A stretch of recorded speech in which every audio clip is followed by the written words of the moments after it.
നമസ്കാരം. മലയാളികളുടെ അഭിമാന താരം സഞ്ജു സാംസൺ കരിയറിലെ ഏറ്റവും മികച്ച ഫോമിലാണ് ഇപ്പോഴുള്ളത്.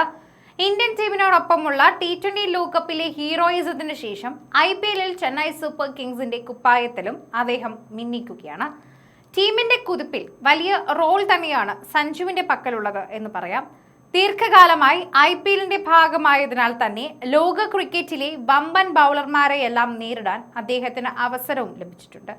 അക്കൂട്ടത്തിൽ ഏറ്റവും കൂടുതൽ സഞ്ജുവിനെ ബുദ്ധിമുട്ടിച്ചിട്ടുള്ള ബൗളർ ആരാണ് എന്നതാണ് നമ്മൾ പരിശോധിക്കുന്നത്.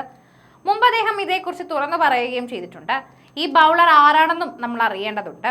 മുംബൈ ഇന്ത്യൻസിന്റെ സ്റ്റാർ പേസർ ജസ്പ്രീത് ബുംറയോ റോയൽ ചാലഞ്ചേഴ്സ് ബാംഗ്ലൂരുവിന്റെ ശ്രീലങ്കൻ സ്പിന്നറായിട്ടുള്ള വനിന്ദു ഹസരംഗയോ അല്ല. സഞ്ജു സാംസനെ വെള്ളം കുടിപ്പിച്ച ആ ബൗളർ മറിച്ച് മറ്റൊരു ബൗളറുടെ പേരാണ് അദ്ദേഹം പറഞ്ഞത്.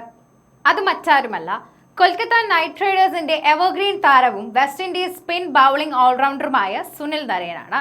IPL-ൽ ഞാൻ നേരിടാൻ ഏറ്റവും വിഷമിച്ച ബൗളർ സുനിൽ നരയാണ്.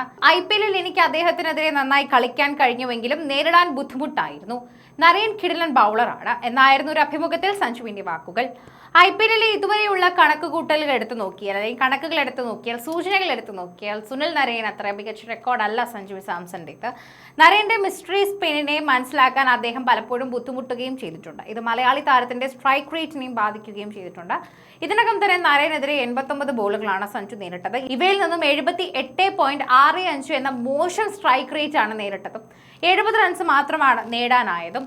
അതുകൊണ്ട് തന്നെ 3 തവണ അദ്ദേഹം വിക്കറ്റ് എടുക്കാനും നരയനായിട്ടുണ്ട് എന്നത് നമ്മൾ മറക്കാൻ സാധിക്കാത്ത ഒരു കാര്യമാണ്. ഡോട്ട് ബോൾ ശതമാനം 38.2 ആണ്. ഏറ്റവും അവസാനമായി ഈ IPL സീസണിൽ കഴിഞ്ഞ മാസം 19-ന് ചെന്നൈ സൂപ്പർ കിങ്സും കൊൽക്കത്ത നൈറ്റ് റൈഡേഴ്സും ഏറ്റുമുട്ടിയപ്പോഴാണ് സഞ്ജുവും നരയനും അവസാനമായി മുഖാമുഖം വന്നത്.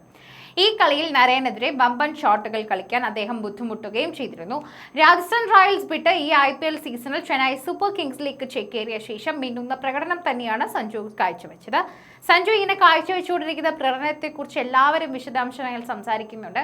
ചെന്നൈയിൽ ആദ്യമൊക്കെ സഞ്ജു വന്നപ്പോൾ തന്നെ വളരെയധികം എല്ലാവർക്കും മിശ്രിത പ്രതികരണമായിരുന്നു ഉണ്ടായിരുന്നത്. സഞ്ജുവിനെ കൊണ്ടുവന്നാലും ജഡേജ കൊടുത്തത് നന്നായില്ല എന്നുള്ള രീതിയായിരുന്നു അവിടെ ഉണ്ടായിരുന്നത്. പക്ഷേ പിന്നീട് സഞ്ജു തെളിയിച്ചു. ജഡേജയ്ക്ക് പോലും ആകാതിരുന്ന രീതിയിൽ തന്നെ ചെന്നൈ അവിടെ നിന്ന് കപ്പെടുക്കുന്ന രീതിയിലേക്ക് വരെ എത്തിക്കുന്നുണ്ട്. പ്ലേ ഓഫ് പോലും കാണാതെ ചെന്നൈ മടങ്ങുമെന്ന് ഭയന്നിരുന്ന സമയത്ത് സഞ്ജുവിന്റെ പ്രകടനം കൊണ്ട് പ്ലേ ഓഫിലേക്ക് കൂടെ ഒരു പ്രതീക്ഷ നൽകുന്ന ഒരു കാഴ്ചയായിരുന്നു നമ്മൾ കണ്ടതെല്ലാം തന്നെ.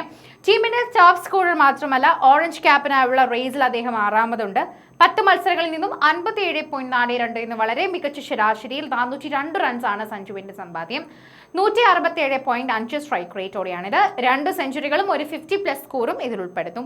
ഇത്തവണ ഒന്നിലേറെ സെഞ്ചുറികൾ അടിച്ച ഏക താരവും സഞ്ജു തന്നെ. 3 കളിയിൽ പ്ലെയർ ഓഫ് ദി മാച്ച് പുരസ്കാരവും അദ്ദേഹത്തിന് തേടിയെത്തിയിരുന്നു. ടൂർണമെന്റിലെ ആദ്യ 3 മത്സരങ്ങളിൽ തോൽവി വഴങ്ങിയെങ്കിലും പിന്നീട് അങ്ങോട്ട് ചെന്നൈ സൂപ്പർ കിങ്സ് മികച്ച തിരിച്ചുവരവ് തന്നെയാണ് നടത്തിയിരിക്കുന്നത്. 3 മത്സരങ്ങളിൽ മാറ്റി നിർത്തിയാൽ ബാക്കിയുള്ള 7 എണ്ണത്തിൽ 5ലും വിജയിച്ച് ചെന്നൈയുടെ കരുത്ത് കാട്ടിയിരുന്നു. ഈ സാഹചര്യത്തിൽ ചെന്നൈയുടെ പ്ലെയർ ഓഫ് ദി സാധ്യതകളും തന്നെ വളരെ പരന്ന് വിലക്കുകയാണ് ഇപ്പോഴും.